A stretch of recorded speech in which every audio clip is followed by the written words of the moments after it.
Et ce lien qui est aujourd'hui indéniable et structurel entre le séparatisme et le terrorisme, colonel Saoud.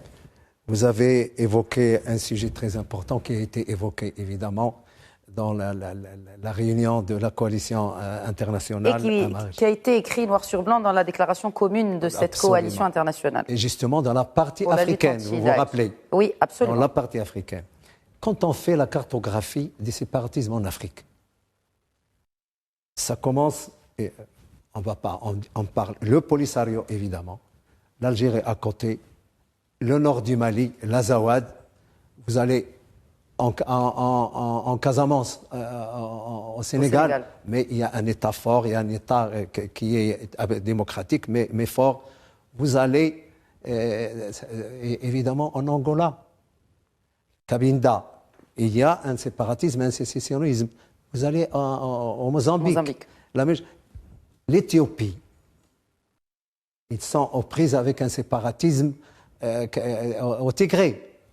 Le Cameroun, la partie anglophone au sud-ouest, au nord-ouest et au sud-ouest. Pourquoi j'ai parlé de 3 pays particulièrement? Parce que c'est important. L'Angola, qui encourage le séparatisme du Polisario et qui le combat chez lui. Un minimum de cohérence. L'Éthiopie, qui a toujours été aux prises avec des séparatismes tout au long de ça. Elle combat au Tigré pour la souveraineté nationale, il reconnaît le Polisario. Et donc, l'Algérie, un minimum de cohérence, d'autant plus que le terrorisme se nourrit de ces séparatismes. Comment? Eh bien parce que c'est cette fragilité qui lui permet de s'installer et de créer. Dites-moi, au Mozambique, c'est le terrorisme qui crée le séparatisme. C'est le séparatisme qui crée le terrorisme. Bien sûr. Parce qu'il y a une fragilité des États. Il y a la même chose pour le Mozambique, au Cameroun, au nord du Cameroun. Mais c'est des actes terroristes que les séparatistes font. Quand on enlève des élèves des écoles, quand on demande la rançon, quand on fait c'est du terrorisme.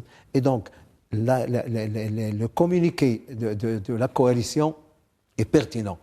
Et le séparatisme doit être une priorité africaine.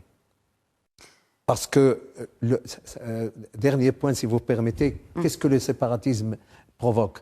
Ça provoque des petits États vulnérables, fragiles, vassalisables et corvéables à merci par n'importe qui, notamment les entités terroristes.